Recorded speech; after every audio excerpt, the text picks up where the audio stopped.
Our drama for this program is called Outside the Walls.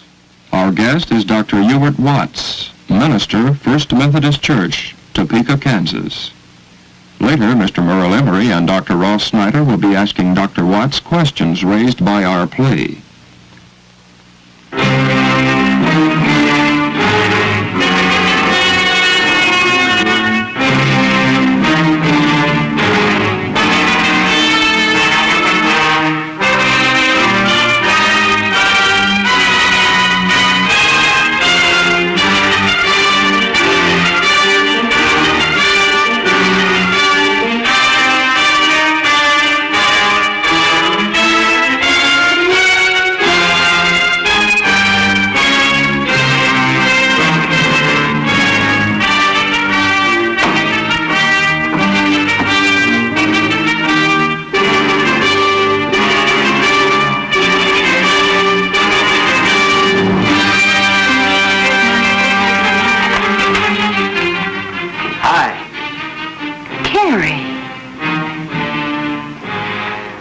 What's wrong? What happened to you? I got some mud on me.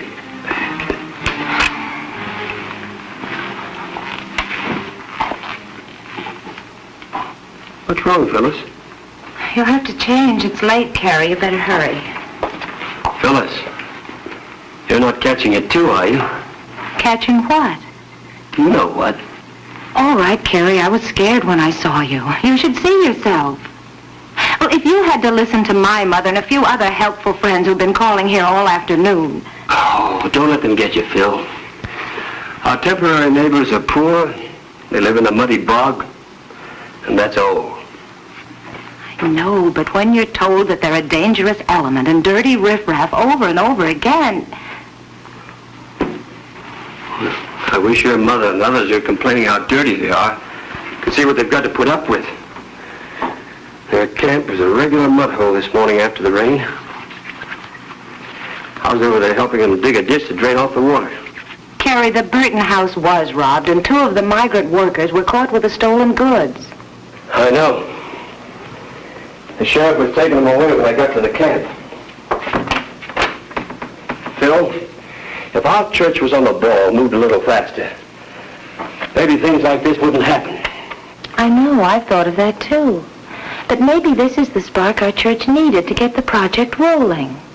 It's a fine thing for Christian people if they have to be scared into doing what they ought to do. Now, wait a minute, Carrie. You called this meeting tonight so that our Sunday school class can get started on the project. These migrant farmhands have been coming here for years. Why haven't we thought of doing something for them before? I know. If we don't step on it, we won't get anything done before they're gone again. Carrie! Carrie! We're in the kitchen, Dad. Carrie, please be careful. You know how your father feels. Hi. Hi, Dad. Brought you a little present, son. Well, what's this? I stopped over at the Burtons this afternoon. They had quite a scare. Better use those in the daytime, too, fellas. As close as you are to the camp, some of those migrants are bound to come drifting over that hill. When Carrie's out of town, you and the children will just have to come in and stay with us. Oh, Dad, I really don't That's think... very thoughtful of you, Dad. Thank you. Carrie, you'd better hurry. Hurry. You going out? We have a Sunday school class meeting at the church tonight. Oh. Have a service project to get underway. You going too? No, couldn't get a babysitter for tonight. You're not going to leave Phyllis and the kids here alone. Well, they picked up the 2 fellows who robbed the Burtons. The other migrants are okay. Oh, that may be, but you never can be sure. Now, I'm staying here with Phyllis until you get back. Oh, Dad, that isn't necessary. I'm not afraid. I'm not going to let you stay alone. Well, that's very sweet of you. Carrie, hurry up. As soon as we get the project underway, things will be different. Get me some tools, fellas, and I'll put those locks on for you. Okay.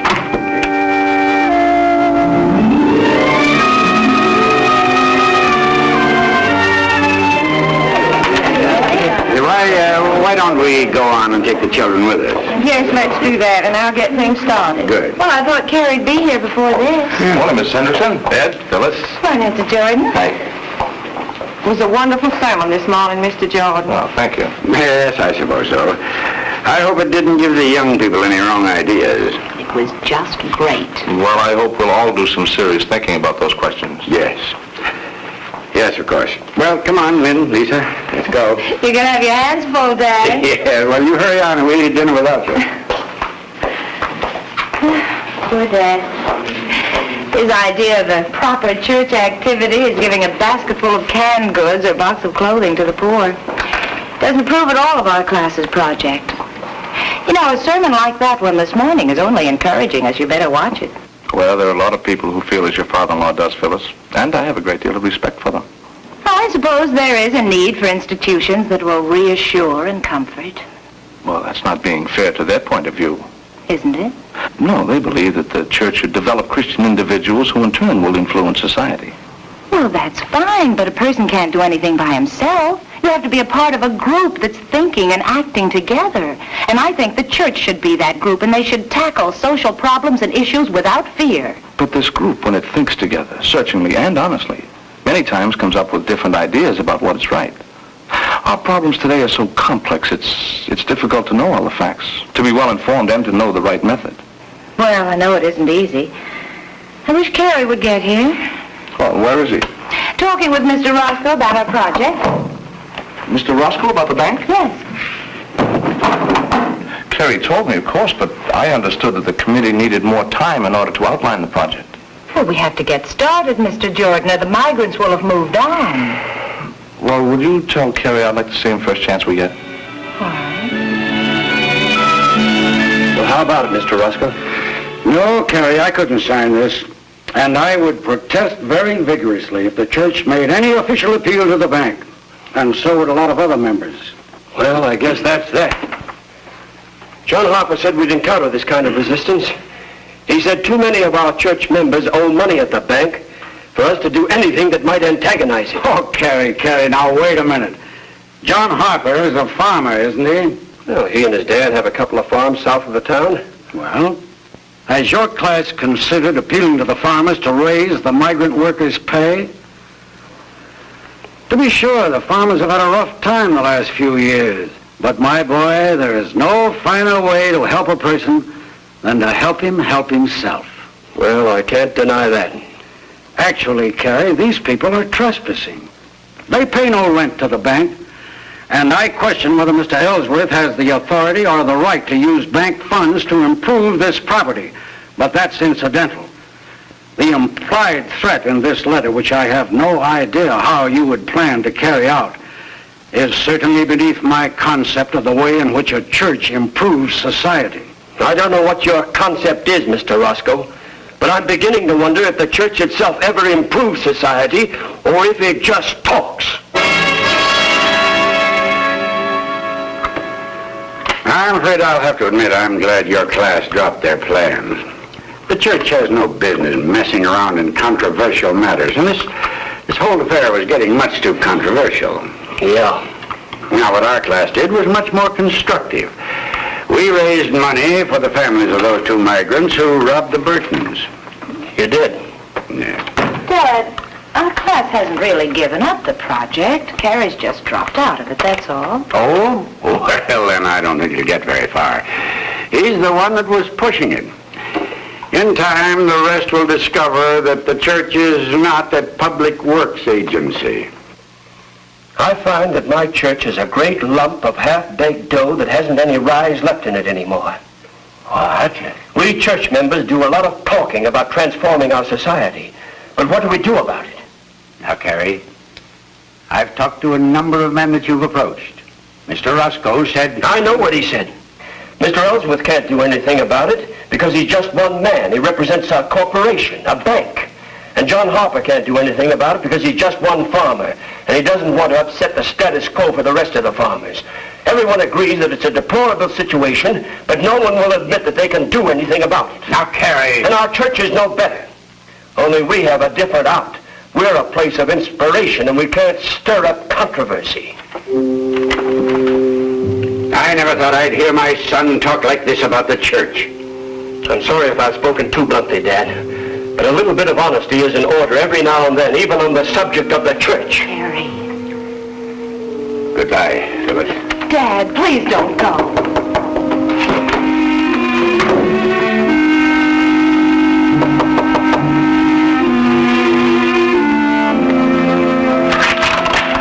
Well, come in. I didn't dare come around the front. I've been visiting your neighbors. Do you mind if I take these off? Go ahead. It's a real mud hole over there, isn't it? Oh, it must have been impossible before you got that drainage ditch dug. Well, hello, Mr. Jordan. Been visiting the migrants? You don't mind if I come in like this? No, not at all. Come on in. I'll give you a nice hot roll fresh from the oven. Oh, thanks. That sounds fine. Do I smell coffee, too? You certainly do. Well, Carrie, I've been trying to see you, but we keep missing each other. Yeah, I've been by your study a couple of times. Please sit down, Mr. Jordan. Oh, thank you, Phyllis. Carrie, I've been told that you've stepped down as chairman of the Migrant Service Project. Is that right? Yeah. Frankly, I'm not interested in gathering boxes of food and clothing. Plenty of other people are. I'm sure I won't be missed. Well, that's not the way I heard it. I'm sorry if I caused you any trouble. Well, Carrie, nobody likes trouble or friction, especially within the church. But you have got people thinking and talking about the problem, and that's good. Yeah. And talk never hurt anyone. Carrie's pretty bitter, Mr. Jordan. I'm disappointed. Well, so am I to find you so discouraged. Carrie, it takes men of vision and patience to keep the church alive. Now, it's your church. What do you want it to be? Every man with a Christian conscience is in for trouble. Mr. Jordan, I believe that the church has to deal with problems and with real issues. Now, I'll admit that I probably went about it in the wrong way. We didn't do a careful enough investigation. But I'm not convinced that it would have been any different even if we had. Why do you say that? Well, most people seem to agree with my father. They think that the church is a place where men gather to worship and to gain strength. I'm not sure what the strength is for. But anyway, if that's what they want, that's what they've got. Oh, you draw an either-or distinction that I can't accept. I think it has to be both. Now, if you ignore the need for worship, the need to draw apart and gather strength, then you strip the church of its source of power. But the church must also operate outside of its walls and make an impact on society. Now, how is this done? Through the church as an institution or through the members individually? And this is a question that we can't answer until everyone is as concerned about the problem as you were. And that's why I hate to see you quit. Well, you haven't really quit, have you, Carrie? Well, the class has a new chairman, a new program. The migrants will have gone before anything practical can be done. But they'll be back next year. Yes, that's right, Carrie. And this migrant situation isn't the only problem confronting the community. No, the only issue that the church must face. But how? Well, that's the question. Are you willing to tackle it?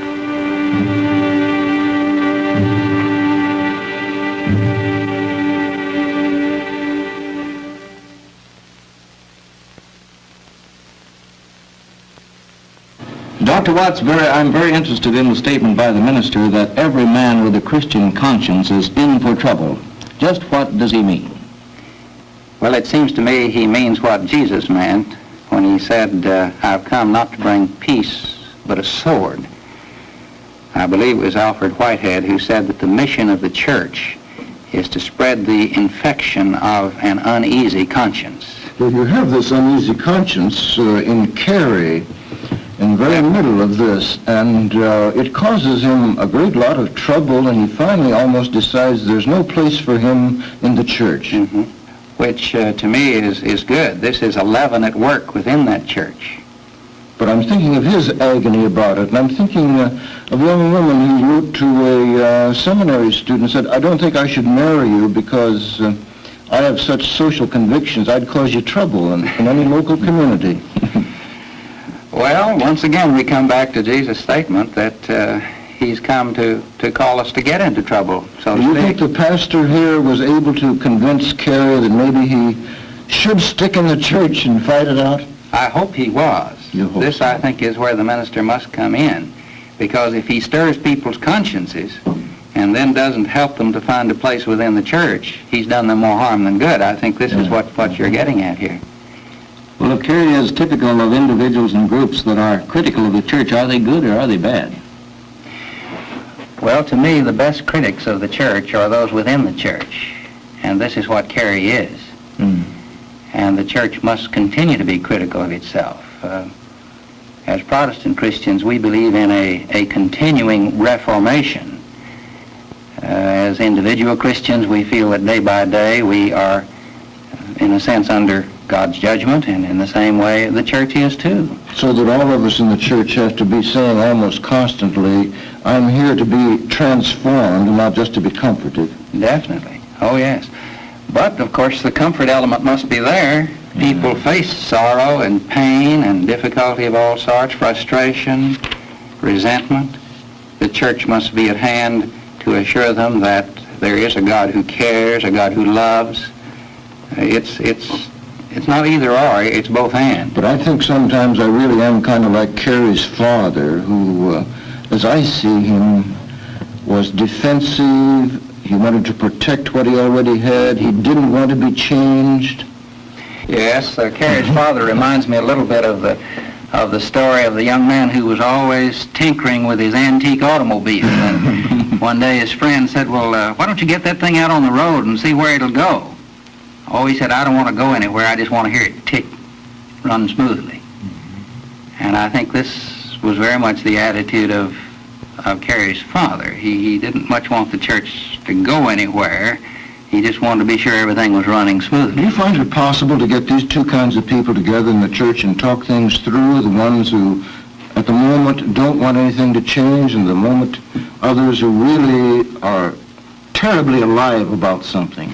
Well, to me, the church is really the only place where you can get those people together. Oh, really? Because they both, you see, are committed to Jesus Christ. They both have accepted the lordship of Jesus Christ. So you have a common point of beginning for them.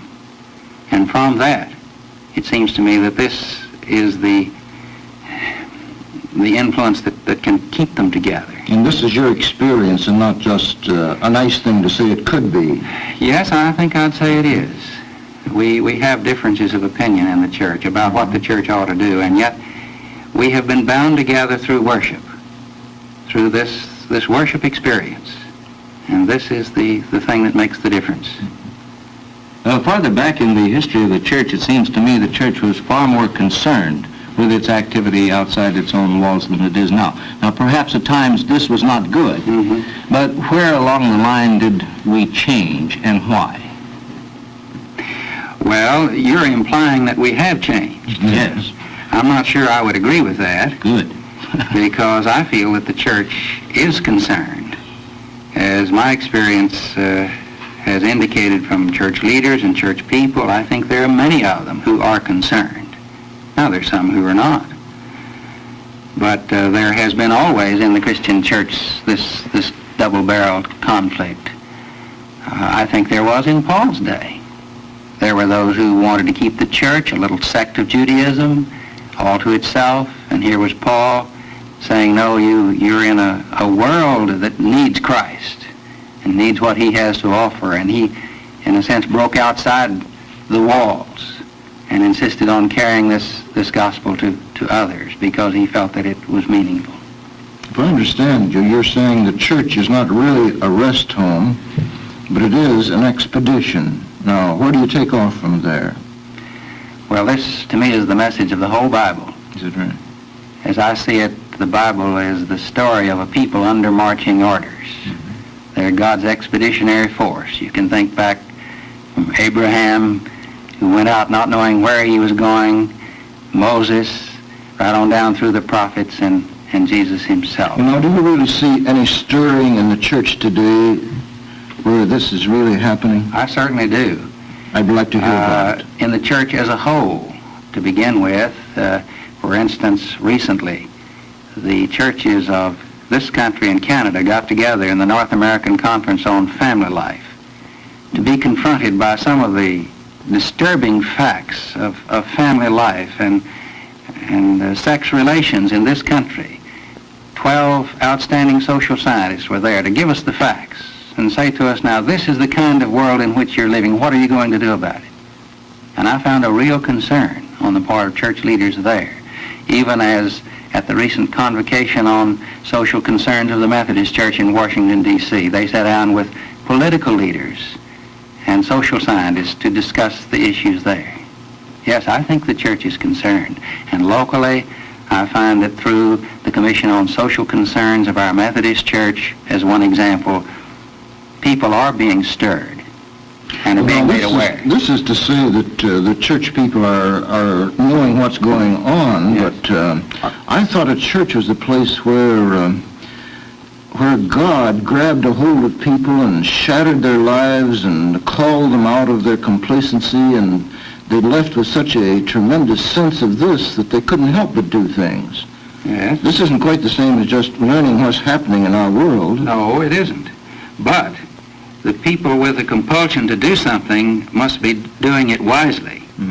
And here's where the facts come in. And this, I think, is one place where church people definitely have failed. They've had this compulsion, this emotional commitment, and sometimes it's been wasted because it hasn't been wisely directed. So to me, now in the case of the migrants here in this community, as the minister says, there's a real difference of opinion between Christian people as to what ought to be done. Now here it seems to me the church should have conversation with sociologists and others who could help guide Carrie and others there in the community who really wanted to help those people and help them determine what is best and right for the people. To press my point, it seems to me that the father and his generation really didn't mean to get engaged with these migrants. They were willing to hand something over to them, but Carrie was willing to get down amongst them and participate in their life, and I don't think all the talking and opinions in the world will make any difference until people have a change that they're willing to get down where people are living and participate in what's going on with them. Oh, definitely. A young communist not long ago was talking to a Christian missionary, and he said to him, "We're going to win.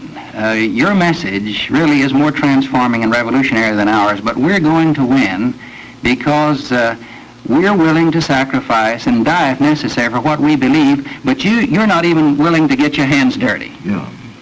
This is... Or your feet dirty. Yes, yes. We have some indication from emphasis put on the difference between the church and state in some other parts of the world. And in some places it has been said the influence is not good. Other places it is said that it is good. What is the church doing to prove that it is worthy of this place of activity beyond its walls? Well, I think I've indicated a little bit of what it's doing through these concerns in the ways in which it's expressing itself. I hope the church never sits back and says, well, now I'm worthy. We are always, as somebody said, under the judgment of the word whose duty it is ours to proclaim. And if we ever get out from under that sense of judgment, then we are lost. You've really invested your life in the church and you think this is a good bet, so go ahead and tell us why it is. Well, let me try a little different approach here on this. The church to me represents God's people. All kinds of people. People like Carrie's father and people like Carrie. Both of whom obviously are concerned, but in different ways. And the fact that the church can bring these people together with their differences of opinion and yet try to mold them into something that will be creative. This is what I see in the church. So that you want your life to say this, then, that there is a people of God that can bring people together and they can talk and work out differences and heal. Under this common bond of their recognition of Jesus Christ as Lord. Yes. How can the church expect to take its place in trying to heal these things in the outer world, so to speak, when a lot of people will say, well, just take a look at yourself. You can't even agree on this particular subject. Then how can you hope to come out and help us? Sure, you get it most frequently on the matter of race relations, don't you? Yes. Where the people say to the church, well, what right did you have to speak out on this? Just look at the church. And the church cannot stand off and speak down to people. It has to get in where people are. And this to me is what the minister was doing in this situation. He was right there in the midst. He was accepted both by Carrie's father and by Carrie. because he had compassion, concern, and in spite of his social convictions, he did not alienate himself from those who disagreed with him. So in response to the question earlier, how do we earn the right to speak of Christianity? We earn it by getting right in where people are living and sharing with them. By getting our hands and feet muddy. Yeah. I'd like to speak a moment about the young people because I think we have some of the finest young people that the world has ever seen. And some of them are putting the kind of questions that Carrie put real hard. And they want to know, are there any adults that are really protesting against the stupidities that we see going on in the world, or are you just waiting for us to come along and try to do something about it? Sometimes they feel that the church never does anything until it gets frightened, as Carrie says. Or it says, well, you're the hope of the world now. We've made a mess of it, but now you go ahead after a while and do something about it. Well, of course, I feel there are adults who are doing something. Yeah. I mentioned the two instances a while ago, and I think there are adults in our local churches. Somehow or other in my heart and mind is the cry of the young teenager in the ancient Greek play when she's sentenced to death and she cries out, I was not born to share in hatred, but to share in love. I have a feeling that young people today are making this cry to us, and they wish somebody would recognize it. Oh, yes. Yes, there's a resentment against the kind of world in which they are having to live. Yeah. And here, I think, is where the church needs to say to them, the church has always been in a world which, in a sense, opposed the things the church stands for. This is not new. The church is offering you this redemptive fellowship so that here you can, in a sense, find the strength to move on. I like to think of the church in a way as a sort of a base camp, back to this expedition idea. To me, this is the place... This discussion isn't finished until you have thought through to your satisfaction the questions which Mr. Emery, Dr. Snyder, and Dr. Watts have been considering. Perhaps you will want to continue to think and talk about the issues which Talkback is raising. Talkback is a public service program presented by this station and the churches of your community. It was produced in cooperation with the National Council of Churches as a contribution of the Methodist Television Ministry.